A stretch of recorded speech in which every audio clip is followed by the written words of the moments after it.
नमस्कार, स्वागत है आपका बिहार समाचार में। तो बिहार में माननीय मुख्यमंत्री नीतीश कुमार की वर्चुअल रैली के बाद आखिर जनता का रिएक्शन क्या है, विपक्ष आखिर क्या कह रहे हैं, सरकार की अगली योजनाएं क्या है और उसके साथ ही बिहार वालों के लिए कौन कौन सी नई घोषणाएं कर दी गई, बिहार की अब तक की सनसनी और बड़ी खबरें आपको इस वीडियो में देखने को मिलेगी। तो आगे बात करने से पहले आपसे छोटी सी अनुरोध है, कृपया वीडियो को एक प्यारा सा लाइक अवश्य कर दीजिएगा। आपका लाइक करना ही हमारे मेहनत का फल होता है। बड़ी खबर है कि मुख्यमंत्री नीतीश के खिलाफ मुजफ्फरपुर कोर्ट में परिवाद दायर और राज्य में जातीय उन्माद फैलाने का कोशिश का आरोप लगाया गया। मुख्यमंत्री नीतीश कुमार के खिलाफ मंगलवार को मुजफ्फरपुर कोर्ट में परिवाद दायर किया गया है और सीएम पर आरोप है कि वे राज्य में जातीय उन्माद फैलाने की कोशिश कर रहे हैं और बिहार में दलित परिवार में किसी की मौत पर नौकरी देने के मामले में भीखनपुरा निवासी गौरव कुमार सिंह ने मुजफ्फरपुर के सीजीएम कोर्ट में यह परिवाद दायर किया है। और देखिए, परिवाद दायर करने वाले गौरव ने बताया है कि किसी की भी नौकरी का आधार हत्या नहीं हो सकता है और ऐसे में नीतीश ने इस तरह की घोषणा करके पूरे राज्य में जातीय उन्माद फैलाने की कोशिश की है और इस तरह का फैसला दलितों का भी अपमान है। और 14 सितंबर को कोर्ट ये फैसला करेगा कि नीतीश के खिलाफ केस चलेगा या नहीं।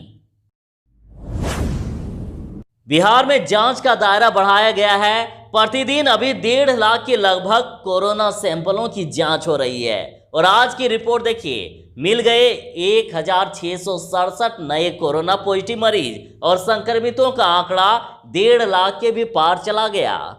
बिहार में 1667 मरीजों के साथ 1,50,694 तक टोटल मामले चले गए हैं। तो चलिए जानते हैं आखिर कहां से कितने नए मरीज मिले। तो पटना, अररिया और पूर्णिया में 100 से ज्यादा। पटना में 212, अररिया में 120, पूर्णिया में 129।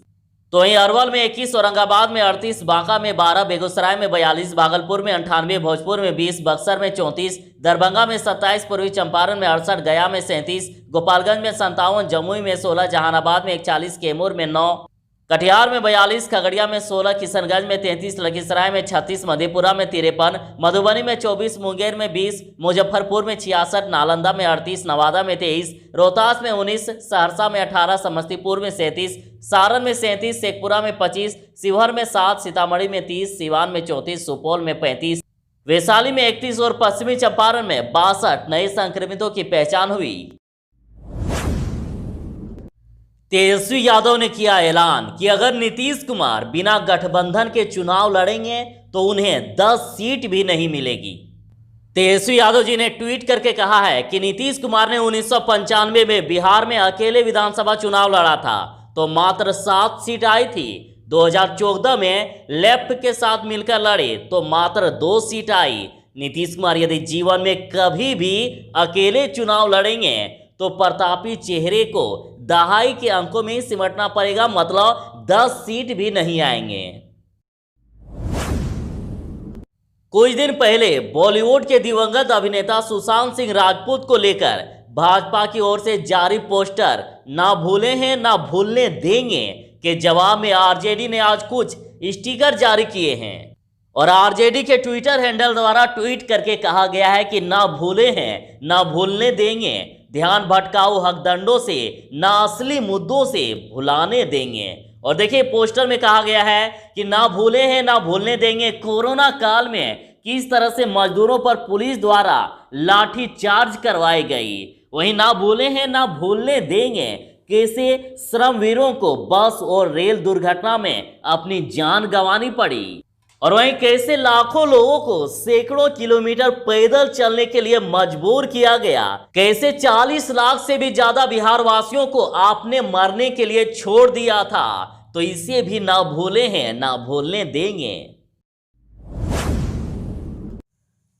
कर दिया बड़ा ऐलान कि आंकड़ों का घोटाला कर रहे हैं तेजस्वी। तो प्रदेश जदयू प्रवक्ता निखिल मंडल ने आरोप लगाया है कि इससे ज्यादा हास्यास्पद और क्या हो सकता है कि तेजस्वी यादव बिहार के विकास पर सवाल पूछे। उन्होंने कहा कि कहीं तेजस्वी यादव को यह सपना तो नहीं आया है कि 15 साल पहले जब बिहार में उनके परिवार का राज समाप्त हुआ, उस समय बिहार में न कहीं गरीबी थी, न भूखमरी थी, न पलायन था, न बेरोजगारी थी, नए नए उद्योग धंधे भी लग रहे थे, स्कूल यूनिवर्सिटी गुलजार थे। कहा है कि उनको ऐसा सपना भी आ सकता है क्योंकि वे सपनों की दुनिया में ही रहते हैं। आरोप लगाया है कि जो आंकड़े तेजस्वी यादव ने दिए हैं उनसे उनकी अज्ञानता ही झलकती है, वह आंकड़ों का भी घोटाला कर रहे हैं। उन्होंने आगे कहा कि जिस समय बिहार पर से लालू राबड़ी राज की समाप्ति हुई, उस समय बिहार देश के विकसित राज्यों से कम 100 साल पीछे चला गया था। तेजस्वी यादव का ऐलान कि जदयू की वर्चुअल रैली सुपर फ्लॉप रही। विधानसभा में नेता प्रतिपक्ष तेजस्वी यादव ने यह कहा है कि जदयू की वर्चुअल रैली सुपर फ्लॉप रही और तेजस्वी यादव ने कहा है कि इंटीग्रेटेड सोशल मीडिया पर इस वर्चुअल रैली को 15,000 से भी ज्यादा लोगों ने नहीं देखा था और इसमें भी डिसलाइक की संख्या लाइक से भी ज्यादा थी और जनता ने जवाब दे दिया है कि रोजगार के लिए इस सरकार को हटाना जरूरी है। स्वास्थ्य मंत्री मंगल पांडे का ऐलान कि तेजस्वी लोगों को मुद्दों से भटकाते हैं। स्वास्थ्य मंत्री ने नेता प्रतिपक्ष तेजस्वी यादव पर आरोप लगाया है कि वे विकास को भी सियासी चश्मे से देखते हैं। कहा है कि वे लोगों को मुद्दों से भटकाते हैं और हमेशा किसी न किसी मुद्दे पर राज्य की जनता को बरगलाकर अपनी राजनीति रोटी सेंकते हैं। और सोमवार को जारी बयान में मंत्री ने कहा कि नेता प्रतिपक्ष अपनी खामियों को छिपाने के लिए सरकार पर झूठा आरोप मढ़ते हैं और शिक्षा, सड़क, स्वास्थ्य, सुरक्षा, कृषि और रोजगार की दिशा में जितने काम एनडीए ने किए हैं उतने काम आज तक किसी भी पहले की सरकारों में नहीं हुई। सच तो यह है कि इससे पहले की सरकार सिर्फ लूट में व्यस्त रही और बिहार की करीब 12 करोड़ जनता एनडीए सरकार में खुश ही नहीं बल्कि पूरी तरह से सुरक्षित भी है और आगे भी एनडीए पर भरोसा जताएगी। तो आपको बिहार में किन की सरकार चाहिए, कमेंट में जरूर ही बताइएगा। रिया की गिरफ्तारी पर बिहार के डीजीपी का बयान कि सुशांत को इंसाफ की ओर पहला कदम। आपको बता दें कि एनसीबी ने अभिनेत्री रिया चक्रवर्ती को मंगलवार को गिरफ्तार कर लिया है और एनसीबी ने रिया से आज तीसरे दिन पूछताछ की और वहीं इस मामले को लेकर बिहार के डीजीपी गुप्तेश्वर पांडे ने कहा है कि सबूत मिलने के बाद ही एनसीबी ने रिया चक्रवर्ती को गिरफ्तार किया है। डीजीपी ने आगे कहा कि सुशांत सिंह राजपूत को इंसाफ मिलने की दिशा में यह पहला कदम है। पप्पू यादव का ऐलान कि असफल रही मुख्यमंत्री की रैली। तो पप्पू यादव ने नीतीश कुमार द्वारा आयोजित रैली के बारे में कहा है कि जनता उनके तथाकथित सुशासन को पहले ही नकार चुकी है और अब तो पार्टी कार्यकर्ताओं में भी हताशा का माहौल दिखाई दे रहा है। सरकारी तंत्र और करोड़ों रुपए खर्च करने के बाद भी लोगों ने मुख्यमंत्री नीतीश कुमार को नहीं सुना। जनता बाढ़ और कोरोना से तबाह है और नीतीश कुमार वर्चुअल रैली कर रहे हैं। यह बिहार की जनता के साथ मजाक है और इस बार चुनाव में बिहार की जनता सबक सिखाएगी।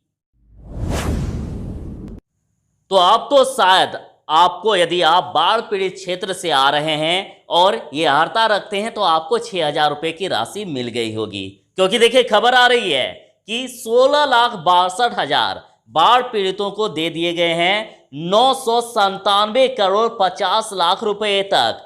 तो राज्य में बाढ़ की स्थिति सुधरने लगी है। कहना है कि अब तक 16,62,542 बाढ़ पीड़ित परिवारों के खाते में 6,000 रुपए की राशि भेजते हुए टोटल 997 करोड़ 52 लाख रुपए भेज दिए गए हैं। तो ये सरकार के द्वारा कहना है और यदि आप में से अभी भी किसी को नहीं मिला है तो जरा कमेंट में अपने जिले का नाम जरूर ही बताइएगा।